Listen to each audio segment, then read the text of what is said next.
Sa ospital matapos malason ng isang babae at dalawa niyang anak sa Talisay, Negros Occidental. Nagkasakit daw sila matapos kumain ng bopis na binili nila sa kanilang kapitbahay. Makibalita tayo kay Erwin Nicavera ng GMA Bacolod.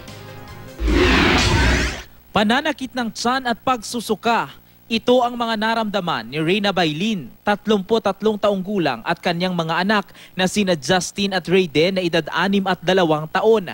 Nagkasakit sila matapos daw silang kumain ng ulam na bopis sa kanilang hapunan. Ang iyat yan, sakit-sakit kayo ko, no? Tapos ginbanyusan ko sa sangitikasen, hindi kita makuha. Tapos yan, nagsakit niya, nagsuka siya, damo-damo ko niya suka. Kadugay-dugay, nagsunod mo na sa mamu. Pagkadugay, ako naman, duglain naman pamatsyag ko. Yung nagsuka naman ko. Ayon kay Reyna, nabili nila ang bopis sa kanilang kapitbahay. Mag-aalas 7 ng gabi raw nang magsimulang sumama ang kanilang pakiramdam. Sa sobrang sakit ng tiyan, nagdesisyon silang magpa-ospital na. Oo, bupis ang nasuka ko kag mga frozen, gidya. Wala, gidya kami may nakaon nga iba na mulang gid na ya. Tapos before kami nagkaon sina, after kami nagkaon kami dayon sang saging na walang turda na. Mabuti na ang pakiramdam ng mga biktima sa ngayon.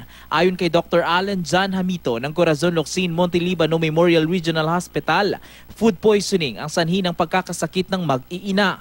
Maaaring hindi raw tama ang pagkakahanda at pagkakaluto sa kinain nilang bopis o di kaya'y malapit na itong mapanis.